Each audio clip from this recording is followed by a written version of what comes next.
अपनी बुद्धि को परमात्मा में निरंतर लगाना। परमात्मा में लगाने के 4 रूप हैं, नाम, धाम, लीला, रूप।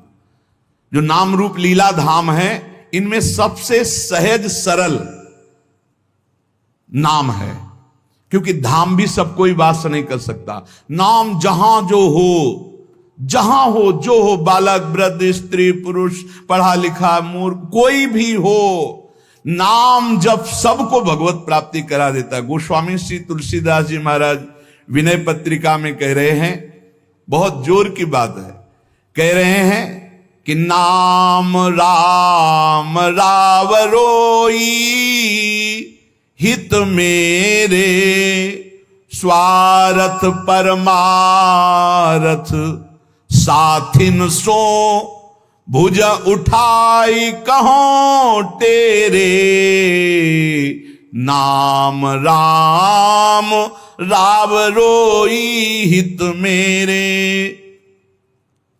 मैं हाथ उठा के कहता हूं, जो स्वार्थ के मार्ग में चलने वाले हैं या परमार्थ के मार्ग में चलने वाले हैं, या आप जितने भी मुझे अपना मानते हैं संगी साथी, मैं सबसे हाथ उठा के पुकार करके घोषणा करता हूं कि त्रिभुवन में केवल एक परम कल्याण करने वाला भगवान का नाम है। मेरी बात मान लो।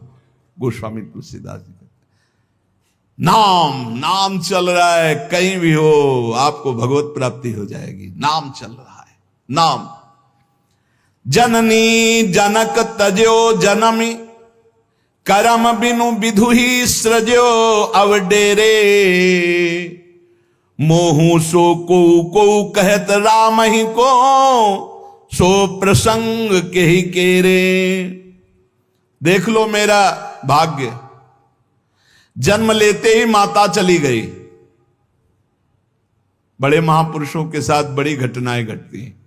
जन्म लेते ही माता चली गई। अभागी जानकर पिता ने कभी प्यार नहीं किया, त्याग कर दिया।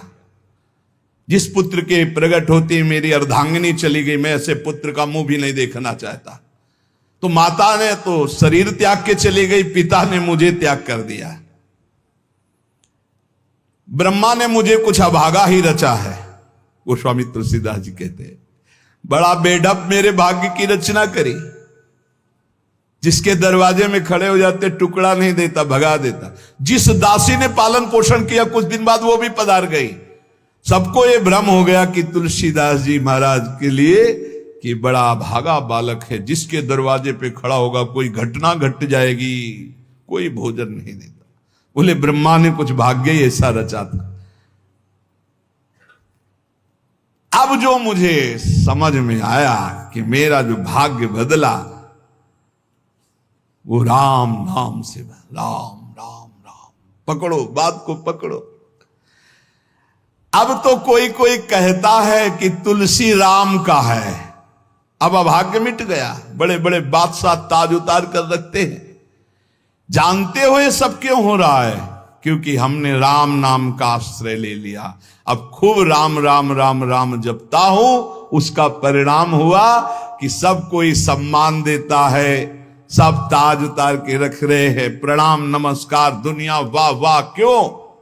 क्योंकि राम राम जपता हूं, राम का हूं, इसलिए। बात समझो। अगर पकड़ पाओ, कह रहे हाथ उठा के कह रहा हूं, जन्म से अभागा कहा गया, मां पधार गई, पिता त्याग दिया। संसार के लोग कहते अभागा है, लेकिन राम नाम का प्रताप ऐसा उदय हुआ। मोहू से को कहत राम ही को सो प्रसंग कह के रे। उसी नाम के बल से लोग अब कहने लगे तुलसी तो राम का है। फिर ओ ललाट बिनु नाम उदर लगी, दुखो दुखित मोहि हेरे। आहा,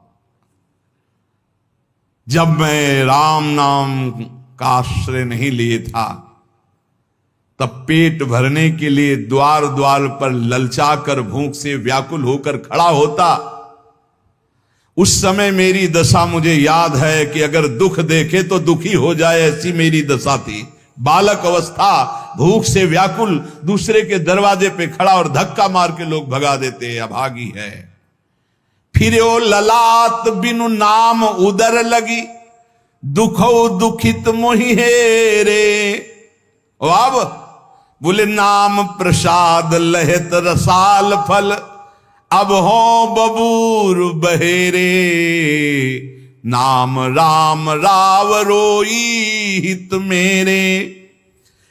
जब नाम जब शुरू हुआ तो नाम की कृपा से क्या हुआ कि बबूल और बहेड़े के जो वृक्ष थे अब उनमें आम लग गया।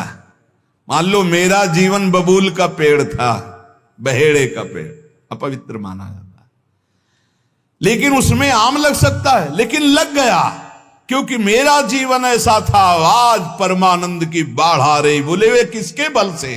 बोले राम राम राम, नाम के बल से आई। नाम प्रसाद लहत रसाल फल, रसाल माने आम का फल, अब हो बबूर बहेरे। पहले तो मैं कैसा था? बोले बबूल का पेड़, काटा ही उगेगा, दुख ही मिलेगा। और जब नाम का जप शुरू किया तो उसी बबूल में रसाल लग गया, आम का फल अर्थात महान आनंद। साधत साधु लोक परलोक ही, सुनि गुनि जतन घनेरे। तुलसी के अवलंब नाम को, एक गांठ कई फेरे। नाम राम राव रोई हित मेरे। संत जनों ने, शास्त्रों ने जब कहा कि जीव के समस्त दुखों को मिटाने में समर्थ है नाम, बस उसके अनुसार हमने पकड़ लिया, नाम जप करना शुरू कर दिया। उनकी बात मान करके जब नाम जप किया तो लोक परलोक सब बन गया। हरिवंश महाप्रभु कहते ई परलोक सकल सुख पावत, मेरी सो भैया कृष्ण गुण संचु। इस लोक और परलोक में समस्त सुख आपका वर्ण कर लेंगे, मेरी बात मान लो, मेरी कसम है तुम्हें, तुम नाम जप शुरू कर दो। अगर दुख से निपटना चाहते हो, तभी लोग कहते हैं बाबा का हर प्रश्न का उत्तर नाम होता है। इसलिए नाम है कि एकमात्र समर्थ नाम है जो सारे पापों को मिटा दे। पापों से ही दुख मिलता है। ऐसा कोई पुण्य नहीं है जो इतना समर्थ हो कि हमारे जमा के जमा गोदाम पापों को नष्ट कर दे। वो नाम, नाम संकीर्तनम यस्य सर्व पाप नाश, समस्त पापों का नाश नाम से। लोक परलोक बनाना है तो संतों से सुना, शास्त्रों में सार बात पकड़ी, नाम कीर्तन, नाम जप। अब तुलसी ने तो एक ही सहारा पकड़ लिया है, राम राम राम, एक ही अवलंबन। जैसे गांठ तो एक ही होती है, लपेटा उसमें 100 मार दिए जाए, ऐसे ही साफ शास्त्र हैं। मेन बात है, पॉइंट की बात है, नाम जप। यज्ञानाम जप यज्ञोष्मी, जितना नाम जप कर लोगे उतना ही सुखी हो जाओगे। बात को पकड़ लो। गोस्वामी तुलसीदास जी कहते, तो श्री तुकाराम जी महाराज कहते हैं, संदेह मत करो, वही एकांतवास सफल है जो समाधि में है। समाधि कैसी है? नाम की समाधि, नाम का ध्यान, 2 अक्षर राधा, वही गूंज रहा है। अब समाज में बैठे हो तो एकांत, एकांत में बैठे हो तो एकांत। और अगर नाम जप नहीं चल रहा तो श्री तुकाराम जी महाराज कह रहे हैं केवल एकांत में बैठे रहना प्रमाद है। एकांत में समय व्यतीत पड़े हैं वो प्रमादी है।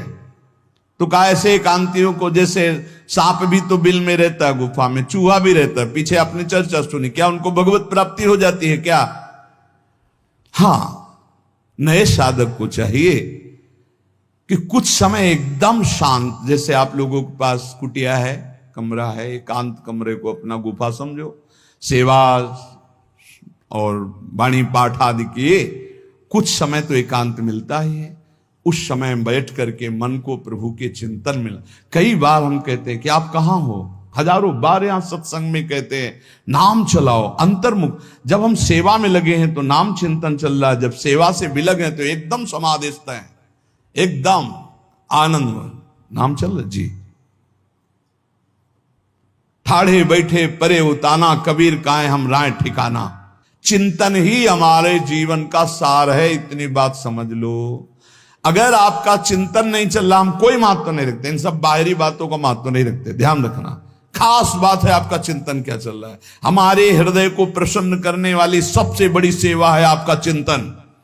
अचानक दृष्टि आपके चेहरे में पहुंचे और आपकी नेत्र दिखाई दे रहे अंतर्मुखता में, एक हृदय में शीतलता आ जाती है, हाँ काम हो गया। अगर साधक ऐसे चलेगा तो बहुत जल्दी काम हो। मुख बरनत हरिवंश, चित्त नाम हरिवंश रति, मन सुमिरन हरिवंश, यह जो कृपा हरिवंश। एक क्षण का भी, जैसे हम चर्चा कर रहे हैं तो भगवत चर्चा और एकांतिक कर रहे हैं तो भगवत प्रश्नोत्तर, उस समय भी किसी के भी एक चेहरे को लक्ष्य बना लेते हैं। वो समझता है हमको बहुत प्यार करके देख रहे हैं, नहीं, हम उस समय नाम लिखते हैं, नाम लिख करके वार्ता करते जा रहे हैं, बराबर दृष्टि उसके जमाए हुए हैं। वो समझ रहा है हमारी तरफ देख रहे हैं, हम बिल्कुल नहीं पहचानते ही नहीं कौन होगा, हम तो बोर्ड मिल गया, अच्छा उसमें नाम लिख रहे हैं, अपनी वार्ता कर रहे हैं। साधु हर समय सावधान सो, साधु नहीं साधु काहे का, सेवा सुमिरन सावधान। इसलिए हम माइक से गरज के कह रहे हैं कि हम कभी भी किसी से पूछ सकते कहां हो।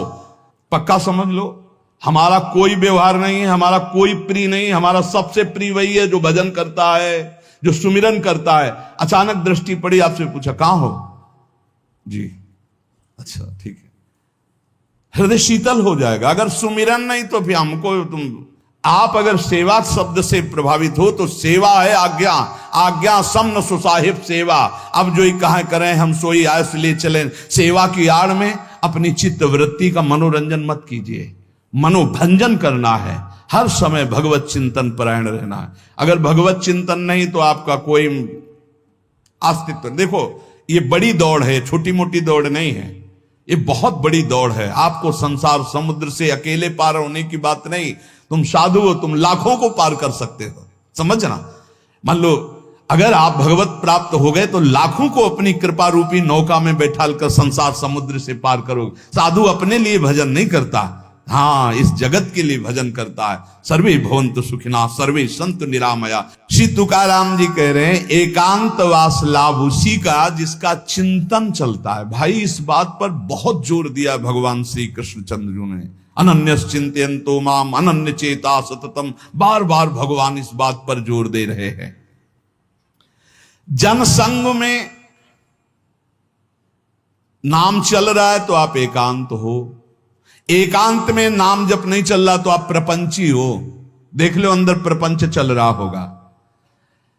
जन संसर्ग से शून्य अर्थात भीड़ भाड़ में रति न होना, अर्तिर्जन संसदी, और एकांतिक भगवत चिंतन होना। हम एकांत को समझते कमरा में पड़े हैं तो हम एकांत हैं, हम ऐसा एकांत नहीं समझते। एकांत है कि हम प्रभु के चिंतन में हैं तो एकांत है, चाहे बाजार में खड़े हों। अगर प्रभु का चिंतन नहीं तो एकांत में कमरा में पड़े पड़े एकांत में कोई लाभ नहीं। एकांत में उसी का लाभ है जो एकदम समाधिस्थ तन्मय है। एकांत में समाज में सावधान होकर चेष्टाएं कर रहा है और नाम अंदर अंदर चल रहा है। आनंद कंद भगवान गोविंद को छल छंद अच्छा नहीं लगता, मतलब नाटकबाजी अच्छी नहीं लगती। जहां हो वहीं भजन करो, जैसे हो उस परिस्थिति में भजन करके दिखाओ। भजन की भूख जग जाए यार, यही सत्संग का लाभ है। भजन की भूख जग जाए। एकांत का तात्पर्य है प्रभु की शिवा और कुछ सुमिरन में ना, प्रभु के चिंतन में डूबना। ए भाई समझो, सत्संग सुन रहे हो उसको पकड़ो, अपने हृदय में बार बार चलाओ। देखो ये अंदर से बात समझ लीजिए, हम उसे बहुत जी जान से प्यार करते हैं जो भजन करने वाले हैं। हम जिन साधकों को देखते हैं कि अपनी सेवा दिनचर्या और भजन किसी से मतलब नहीं, ऐसे ऐसे साधक हैं कि एक एक दो दो वर्ष हो गए हमने कभी उनसे राधे श्याम हमारी उनकी नहीं हुई होगी। और आप सच्ची मानिए एक दिन भी ऐसा नहीं जो हमारे चिंतन में नाते हो, चिंतन के द्वारा उनका पोषे। और हमारे पास हो अगर भजन नहीं करते तो सच्ची मानिए हम जानते भी नहीं है। अभी आप हमें अंदर की बात, जैसे वो कह रहे थे कि हम जान गए आपको, तो हम कहा नहीं जाने हो, जान जाओगे तो प्रेमानंद बन जाओगे, प्रेम और आनंद प्रिया और लाल के रूप में डूब जाओगे। ये हमारे गोविंद आनंद कंद सच्चिदानंद प्रभु को ये छल छंद अच्छे नहीं लगते, उनको तुम छल कपट में नहीं फंसा सकते। एकांत निष्ठ भक्त उसका मतलब हम तुरंत ले जाते हैं कमरा एकांत, गुफा एकांत, नहीं, एकांत हृदय, एकांत निष्ठ भगवान के चरणारविंद में। शाब्दिक एकांतिक में मत जाइए कि शब्द का एकांत, कि भाई शोरगुल नहीं हो रहा, हम एकांत कमरे में पढ़, नहीं नहीं, आंतरिक एकांत में। अकेले चुपचाप बैठे रहना एकांत नहीं कहता, भगवान में खोए रहना एकांत कहता। इसको समझिए, प्रभु में खोए रहना, एकांत वास का तात्पर्य सच्चिदानंद प्रभु में खोए रहे। तो सत्संग,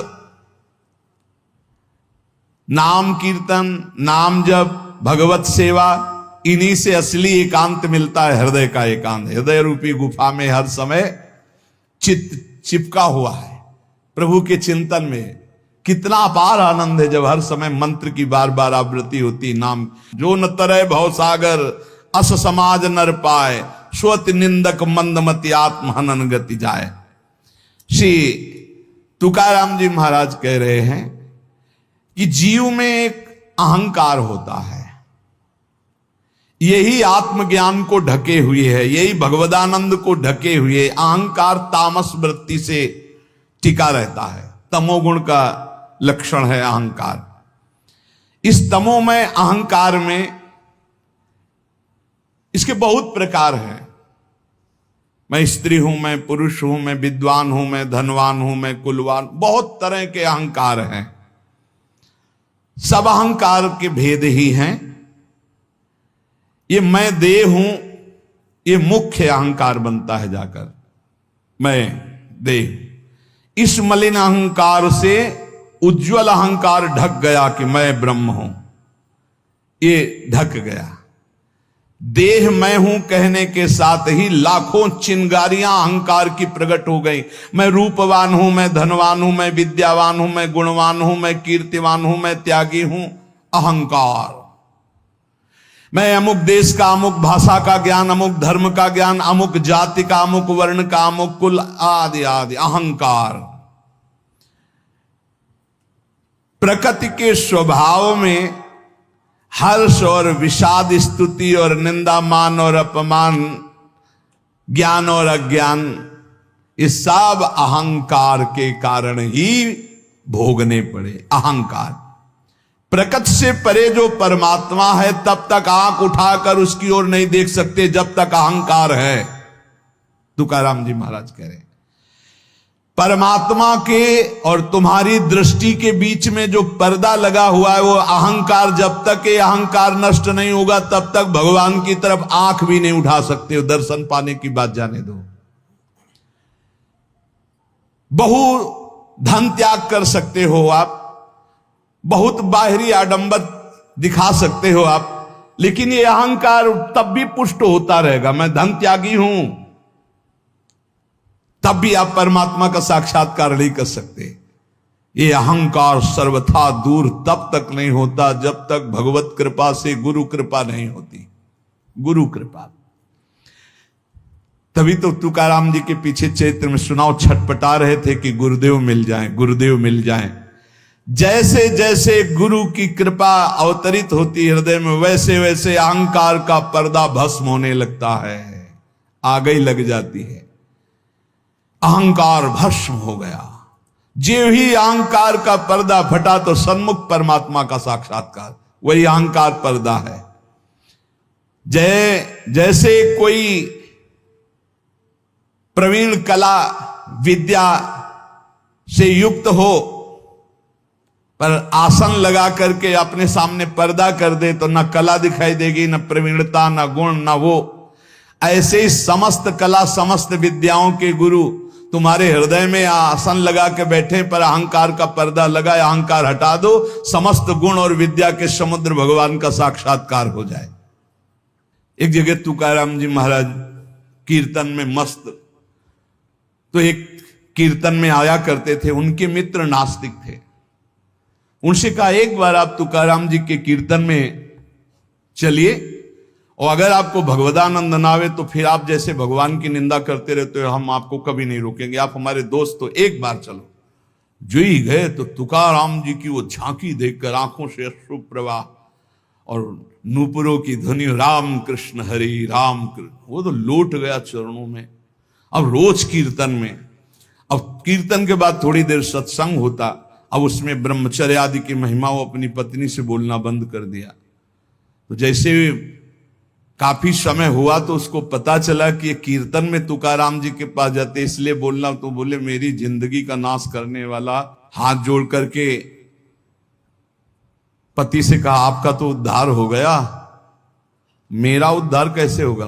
बोले चलो चलते हैं आज कीर्तन में। बोले नहीं, पहला कदम अपने गुरुदेव को घर में लाओ, एक बार चरणामृत उतारें, घर में चरणामृत डालें, फिर भगवान मेरी ये पत्नी को कैसे, जैसे मेरी बुद्धि शुद्ध हो गई, इसे बड़ा प्रसन्न हुआ। तुकाराम जी से कहा जा गया अपार कृपा आपकी, पूरी बात बताई। उनका भाई यदि तुम्हारी पत्नी को ऐसी प्रसन्नता और तो मैं अवश्य चलूंगा। सीधे सरल भक्त आ गए, उसने बीच आंगन में बैठाला, जो दरवाजा रसोई का था उसी के सामने, और पहले से 5 लीटर पानी खौलने को रख दिया था। घंटों पानी खौल रहा है, उसमें डालती जा रही है। जब तुकाराम जी बैठ गए, आई सामने, प्रणाम किया, देखा ये वही है जिसने मेरे पति को बरगला दिया, और जब से इसके पास गए आज तक मुझसे बात नहीं, आज मैं मजा चखाऊंगी। और बस कपड़ा से पकड़ भगोना लाई, ऊपर तुकाराम खौलता हुआ पानी, विठ्ठल विठ्ठल पांडुरंगा पांडुरंगा, सब छाले छाले पूरा शरीर, और गर्म पानी इतना। ऐसे थोड़ी संतों के जीवन में तुम्हें कैसे कैसे कष्ट बताए।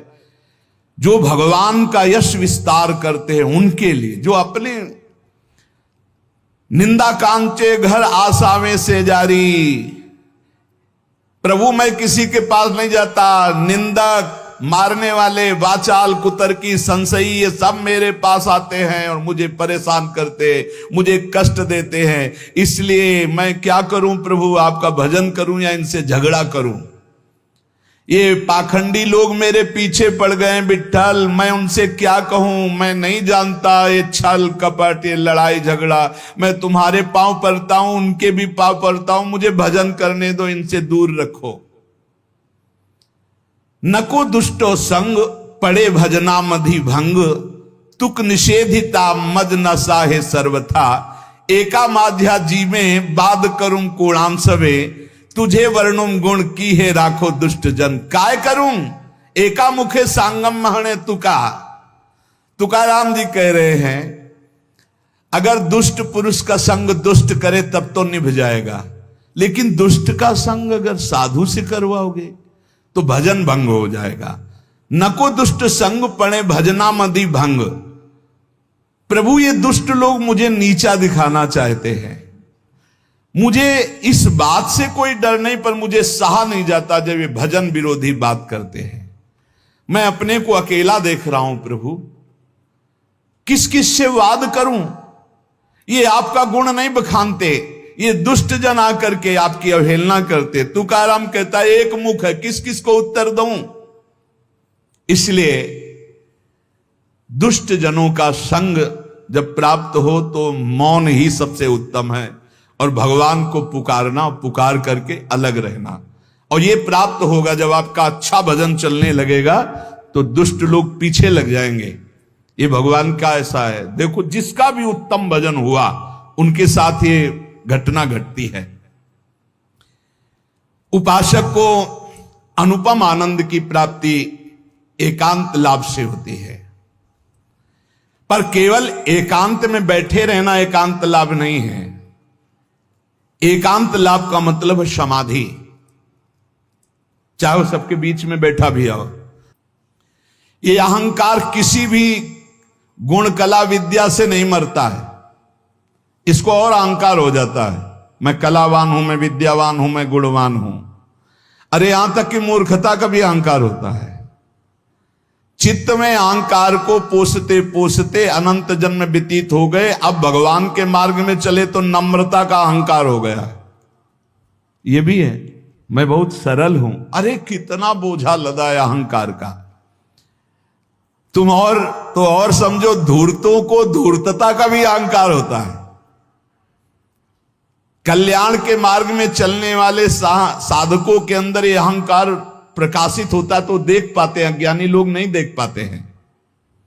ये साधकों को क्लेश देने लगता है, तब जान ले कि इसके मिटने का समय आ गया। जिसको अहंकार चुभने लगे, एक साधक रो रो के कह रहे थे कि मुझे ऐसा अहंकार है कि मैं दैन्य हूं, भगवान की विशेष कृपा मेरे ऊपर, मैं बहुत भजनानंदी हूं, क्योंकि हर समय नाम जप करता रहता हूं, तो मुझे डर लगता है कि इस ऑपरेशन का कहीं कोई कठोर विधान भगवान न कर दे। तुमका उसे डरना तो चाहिए, क्योंकि भगवान ऑपरेशन तो बहुत अच्छा करते हैं, पक्का करते हैं, पर घटना बहुत, तो बोले मुझे डर लगता है, मैं सहन नहीं कर सकता कि अगर कोई ऐसी घटना आई, तो यही अहंकार है, वो बचना चाहता है। तो हम कहा डरो और भगवान से प्रार्थना करो, नहीं तो ऑपरेशन थिएटर साथ ही लिए घूमते भगवान, पता नहीं कब कहां कौन सी घटना घटा दे कि सारा अहंकार मिट्टी में मिल जाए।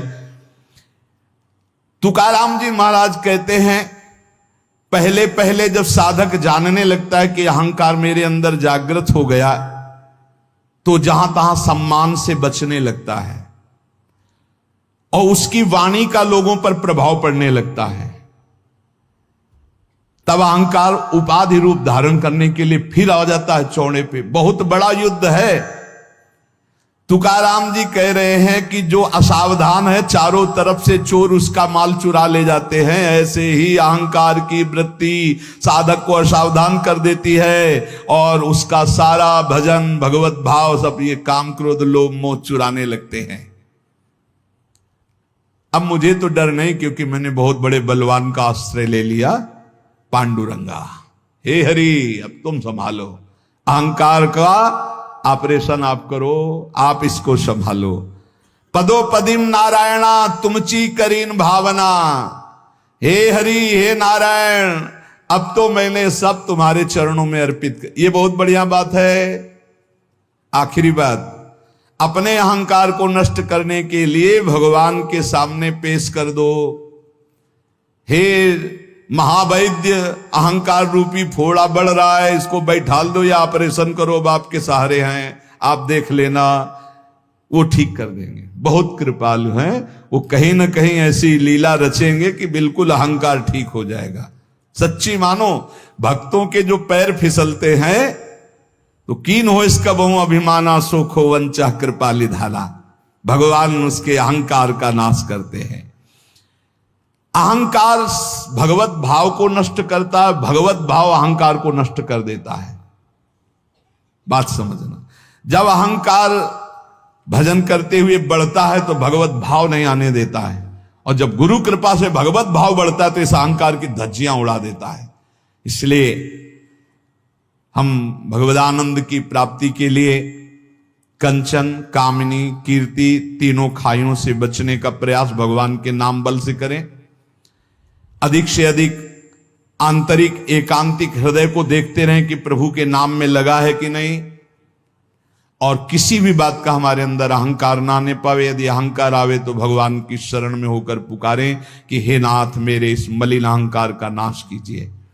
अगर हमारा जीवन सावधानी पूर्वक गुरु कृपा से चलता रहा तो इसी जीवन में अहंकार नष्ट हो जाएगा और भगवान का साक्षात्कार हो जाएगा, जो जन्म जन्म की बिगड़ी बन जाएगी। समस्त साधकों से गृहस्थ विरक्त सबसे प्रार्थना है, रोज के सत्संग का सार विषय है कि आप अभी तो सत्संग सुन रहे हैं, लेकिन इसके बाद आपका चिंतन क्या है। आप जब यहां से चलते हैं तब आपका चिंतन क्या है, आप जब घर की दिनचर्या में होते हैं तब आपका चिंतन क्या है। ये कोई संसारी ड्यूटी नहीं कि आप कथा सुने, आप बाणी पाठ के, इसके बाद आप फ्री हो गए, आपका काम हो गया, आप हर समय मनोरंजन सांसारिक नहीं भाई, हमें हर समय सावधान। यहां तो सावधानी है ही, क्योंकि समूह में हो, एकांत में विशेष सावधान रहकर नाम जप करो। देखो, नाम जप चल रहा है ना, कोई भी विषय आपको नहीं बांध पाएगा। हम कई बार कुछ साधकों से कहते हैं कि विषय सेवन तभी बांधता है जब आप नाम जपने का, अगर आपके अंदर चल रहा है राधा वल्लभ श्री हरिवंश, राधा वल्लभ श्री, आप प्रसाद पा रहे हो, आपको स्वाद नहीं बांध पाएगा। कोई भी भोग, कोई भी विषय तभी बांधता है जब आपके बीच में भगवत स्मरण नहीं होता। इसलिए हम कहते हैं चिंता मत करो, चिंतन करो, नाम को बार बार पकड़ो। नाम पकड़ लो, विषय के बीच में रहते हुए भी विषय आपको नहीं बांध पाएगा। बस बात समझना है। जब समझ में नहीं आता हो, हम डरते हैं तो हम कहते हैं विषय फेंक देते हैं। इस विषय को फेंक दोगे, लेकिन इसका जो राग चिंतन है, समझो, तन छाड़े मन गही रहे दोनों ही दुख होए। बात को समझिए, साधक समझता नहीं। तन छाड़े और मन गई रहे तो दोनों ही दुख होए। और रसबल छूटे जो विषय तब ही तो सुख होए। समीप है ये विषय, लेकिन अंदर से भगवत चिंतन का आनंद है। ये विषय क्या कर लेगा? अब बाहर से फेंक दियो, अंदर से इसका चिंतन हो रहा है तो बहुत दोनों ही दुख होए। उपासक नाम न छोड़े। जब उनसे कहते ना ऐसा कैसे हो सकता है, करके तो देखो ऐसा होता है, ऐसा ही होता है। विषयान गृहणंत मुंचंत, वह स्थिति तभी आएगी जब आप नाम में स्थित है, नाम में आपका मन स्थित है। अब आप विषयों का बीच में है तो भी कोई सेवन हो रहा तो कोई फर्क, त्याग हो रहा तो कोई फर्क नहीं। आप इस स्थिति को प्राप्त करने के लिए नाम पर ध्यान दीजिए। नाम जब चलेगा तो रमा बिलास राम अनुरागी, तजत बमन जिम जन बड़ भागी। इसलिए भाई चूकिएगा नहीं, बहुत महिमामय समय है। खूब नाम जप करके भगवदानंद की प्राप्ति की जाए। इसी जन्म में प्रिया प्रीतम से, हाँ बिल्कुल आमने सामने उनके चरणों में लौटे, उनकी सेवा। ये घर के लोग हैं, ललिता विशाखा चंपक चित्ता, ऐसा अपने परिवार है, वहां चलना है। हम भूल से आ गए संसार में, अब हमें अपनी भूल मिटाकर फिर धाम पहुंचना है। बिल्कुल नजदीक आ चुके हैं, बस दरवाजा क्रॉस करो, चिदानंद धाम में प्रवेश हो जाएगा। शेष चर्चा आगे। श्री राधा वल्लभ लाल की।